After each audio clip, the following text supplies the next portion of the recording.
encore un, et oui, encore un site antique. Ah ben oui, ben, c'est comme ça, hein. Quand on est en Grèce et en Turquie, il n'y a que des vieux machins. Nous sommes à Tlos.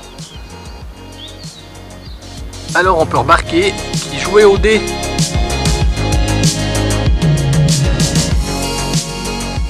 Derrière moi, l'acropole de Tlos. Ce site était déjà habité environ 3000 ans avant Jésus-Christ. Et ensuite, à l'âge du bronze. Mais surtout, c'est ici que vint Bellérophon. Et vous allez me dire, mais c'est qui Bellérophon? Eh bien, vous saurez ça un petit peu plus tard. Et comme à Dalian ou Konos, vous aurez certainement reconnu les tombes lyciennes. Eh oui, nous sommes en Lycie. Cette région qui se trouve tout à l'ouest, entre Féti et Antalya.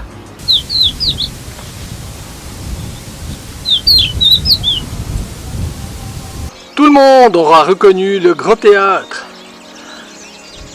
ainsi que devant nous le stade, et au milieu, un réservoir de 72 mètres de long sur 8 mètres 30.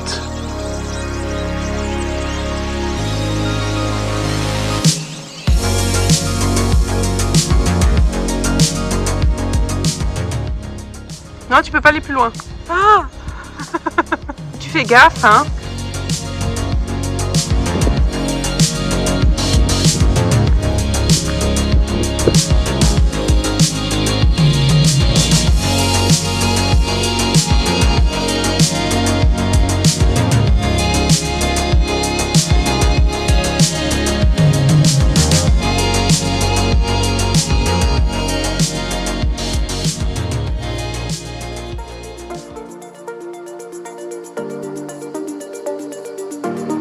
Alors ça ne fait pas comme ça. Mais je suis sûr que tout le monde se pose la question, mais qui est Bellérophon? Vous le saurez dans 30 secondes.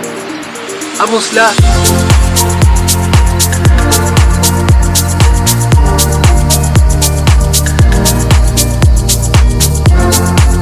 tout le monde est venu ici. Tout le monde, comme d'habitude. Les Grecs, les Romains, les Ottomans, tout le monde. D'ailleurs, sur l'acropole se trouve aujourd'hui la forteresse ottomane. Bon, c'est qui alors ce Bellérophon? Ben, ceux qui connaissent la mythologie grecque, ce n'est pas un secret pour eux. Bellérophon a dompté Pégase. Oui, Pégase, le cheval ailé. Et il vainquit la chimère avec Pégase. Et avec Pégase, il fit également plein d'exploits. D'ailleurs, il se croyait tellement fort qu'il voulut grimper au mont Olympe. Mais Zeus il a fait: mon coco, c'est pas possible ça. Et paf, il le foudroya. Et il envoya Pégase dans le ciel. D'où la constellation Pégasus. Et c'est pas mal, hein, ça.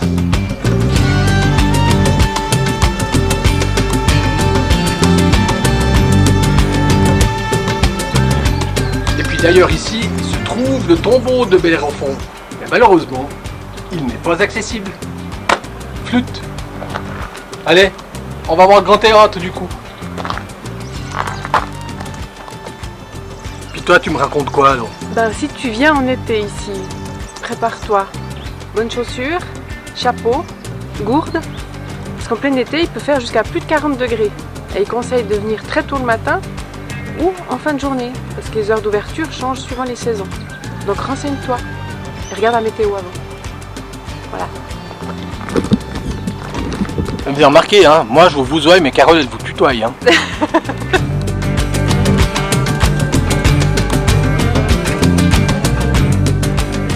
Et n'allez pas croire lorsque vous voyez les colonnes empilées ainsi que c'est suite à une restauration quelconque. Non, ce sont les civilisations qui ont suivi les Lyciens qui les ont utilisées pour consolider les murs ou construire de nouvelles maisons. Le stade, 148 mètres de long, celui-ci date de l'époque hellène. Il était bien sûr au fur et à mesure aménagé, notamment par les Romains.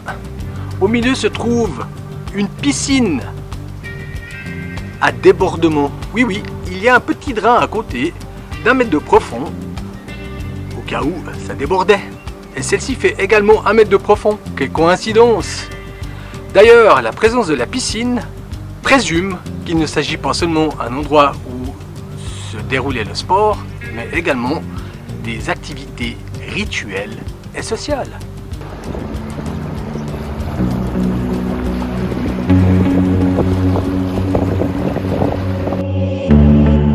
I had a dream. I got everything I wanted. Not what you think. And if I'm being honest, it might have been a nightmare. To anyone who might care. Thought I could fly. So I stepped off the golden. Alors après les Playmobil orange, voici les Playmobil à tête jaune. La dernière fois que nous avons mis des casques, c'était Tafaloun. C'était pour aller dans une mine. Et ben là on va aller dans un canyon. Enfin dans le canyon de Saclikent. Celui-ci fait 18 km de long. Mais en hiver, il n'est pas totalement ouvert. Ou il est presque totalement fermé. À l'inverse. Si tu veux en été, tu peux mettre des chaussures adaptées pour aller marcher dans l'eau et glisser sur les galets. Mais là, on ne pourra pas. On ne sait pas jusqu'où on peut aller, mais on va essayer. T'es prête? Yep. C'est parti mon kiki. Alors je pense qu'aux normes de sécurité, là c'est 0. Entre les câbles électriques, l'eau, je sais pas si ça fait bon ménage. Hein.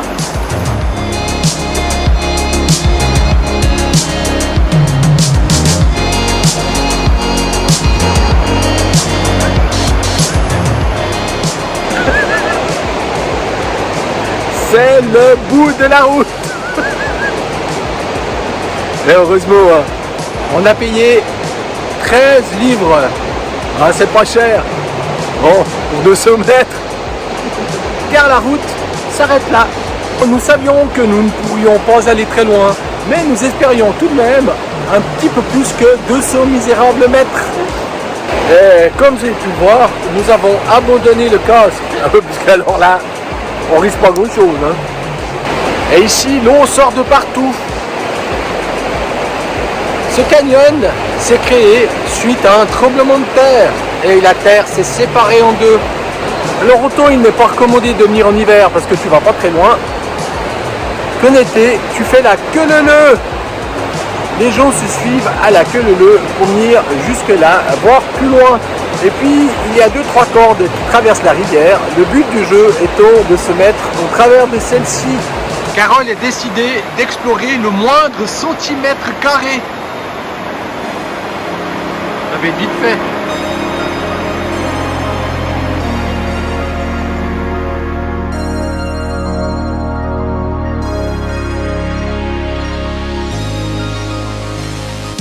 Les gorges de Saclikent c'est magnifique à voir, tout ça, ouais. Oui. Oui, mais on va vous montrer aussi l'envers du décor. Et surtout voyager quand on est à contresens des touristes. Ce que ça donne. Des fois c'est pas très fun. On se demande comment c'est l'été.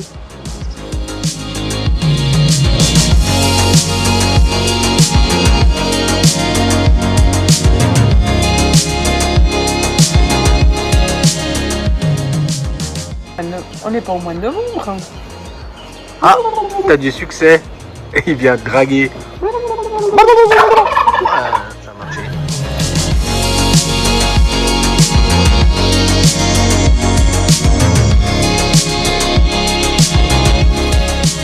Nous quittons le camping de Brian à Saclikent. Nous y avons passé 2 nuits, 2 jours. Nous avons aidé à nettoyer un petit peu l'endroit car il est en plein aménagement. Cet été, ça va être beautiful. Ça va vraiment être beau. Hein. Ouais. Surtout que la région est pas mal. C'était le premier camping qu'on faisait en Turquie. Oui. Ben là, il a du boulot encore. C'est ça. Ça va être vraiment chouette. Certes, il y a encore quelques travaux à faire, mais l'accueil est formidable. On t'offre du poulet grillé, des œufs frais du jour, des œufs de canard. Ils étaient gros, hein. Des gueuses aimées, enfin, le patron est extraordinaire. 3 images, mais alors pas plus, du site de Xontos.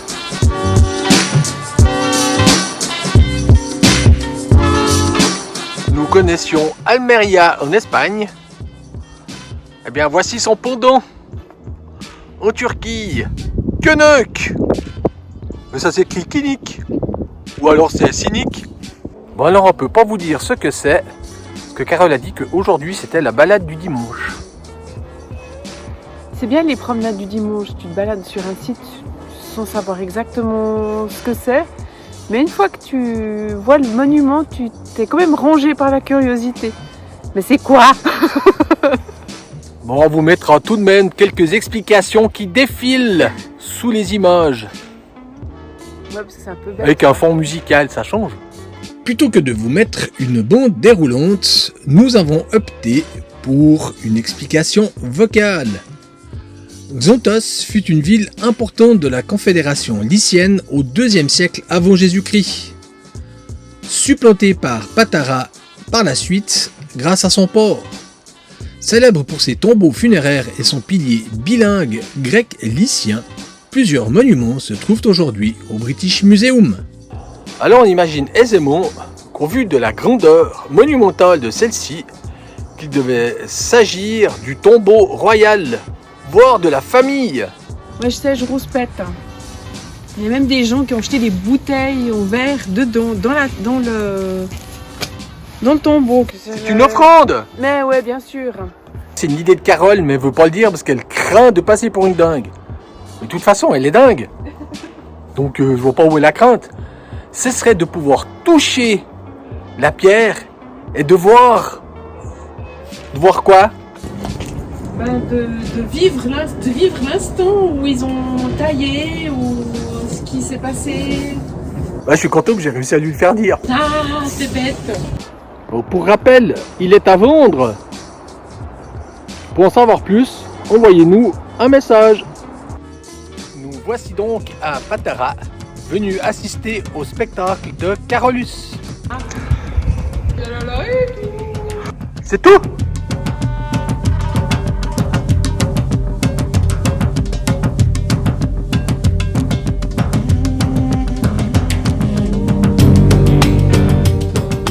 Le lieu de l'assemblée, autrement dit, le Bouleterion. On peut dire qu'il était exagérément restauré.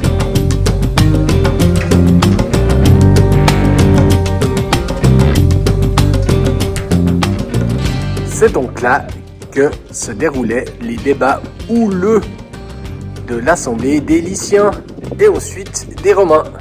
Les Lyciens étant des navigateurs, c'est pour cela que nous retrouvons un bateau ici. Et il faut savoir également que la mer venait jusque là. Et à Patara, non seulement il y a le site archéologique des Lyciens, mais également une des plus longues plages, si ce n'est la plus longue de Turquie, 18 km. C'est également ici que viennent pondre les tortues, d'où les poteaux. De ce côté-là, tu peux y mettre ta serviette. Pas de celui-ci. Et un peu plus loin, ici, tu as des dunes. Tout ceci est une réserve naturelle. La plage est donc fermée de 20h à 8h le matin. Carole, une petite baignade? Oh, de les rouleaux, allez. Non, mais non.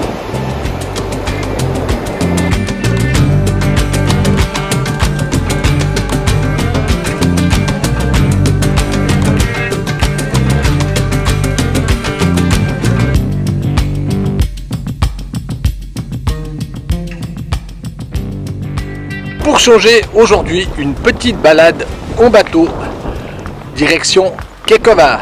Donc aujourd'hui, programme différent, mais ce sera toujours des ruines. C'est parti pour un petit tour en bateau. Un léger souci au démarrage. 2 ancres étaient entremêlées. C'est compliqué pour partir.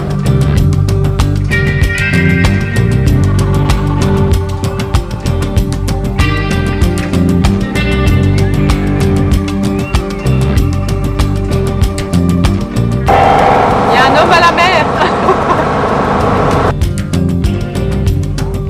Ben voilà. On a sauvé le coussin de la montre.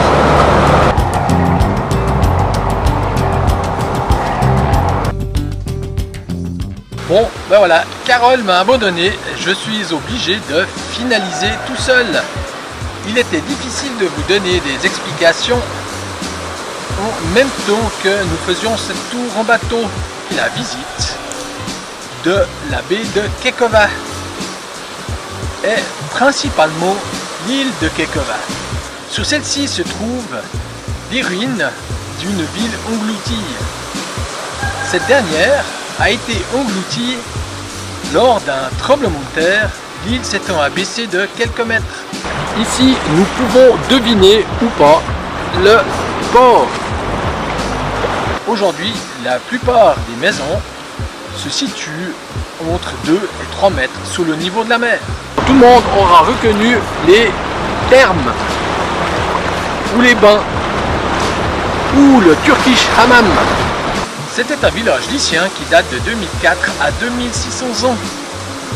Par la suite, les Romains vinrent s'établir également à cet endroit. Nous pouvons donc voir la différence entre les constructions lyciennes, soit taillées dans la roche, de celles des Romaines, fabriquées de murs en pierre. Nous avons également profité d'aller en face de l'île de Kekova pour visiter le village de Kaleköy et sa forteresse byzantine qui se trouve à son sommet.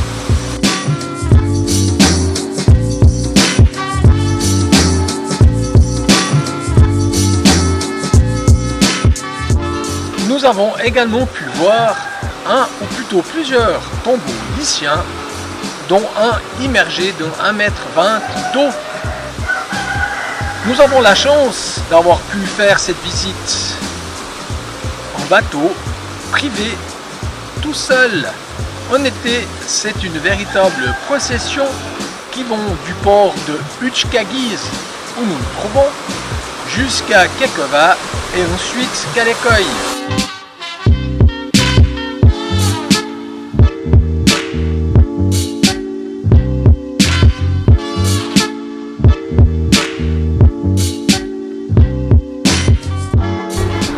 Non, non, ne croyez pas, j'ai pas la tremblote quand je filme. Mais avec ce vent, il est difficile de tenir la caméra à bout portant.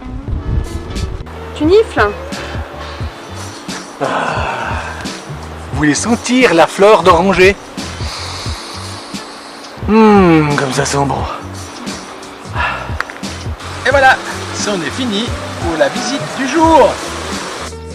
T'as fait ta BA alors? Oui, tous les animaux ont été nourris. Sans oublier le dernier.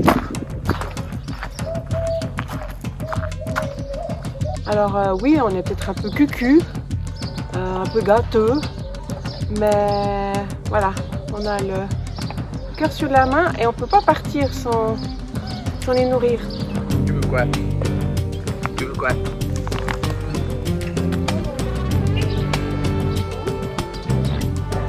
Tu fais quoi?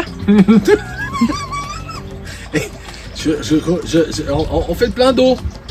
Heureusement, je pense qu'on va pas mettre beaucoup de litres parce que là, la pression, elle est du tonnerre. Mais alors, du tonnerre. Hein?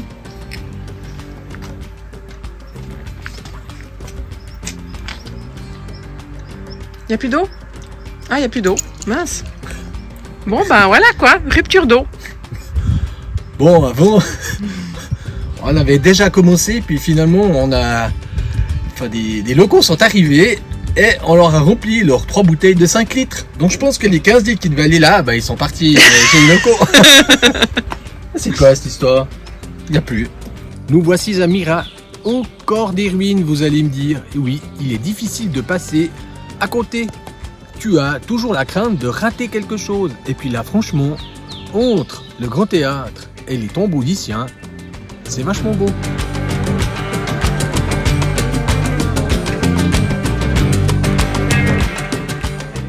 Alors comme ça, c'est sympa, hein. Mais alors si je me décolle un peu sur la droite, eh ben vous verrez que ça l'est un peu moins.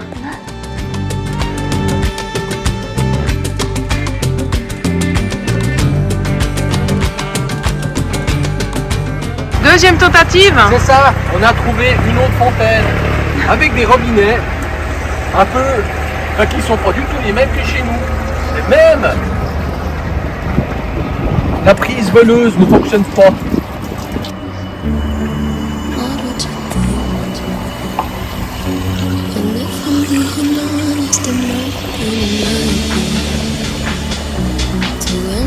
C'est donc sur ces images de la route entre Demre et Kumlucha, magnifique qui serpentent le long de la mer, que se termine cette vidéo aux directions d'Antalya.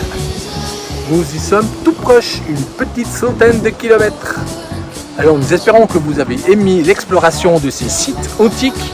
Et oui, il y en a beaucoup. Mais on arrive au bout. Ou pas.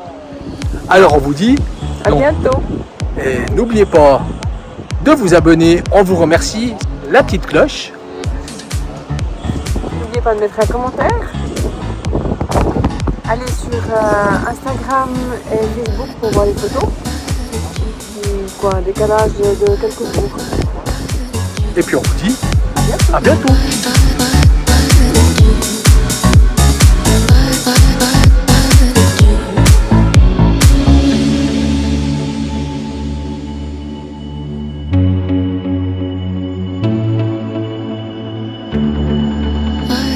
Dream.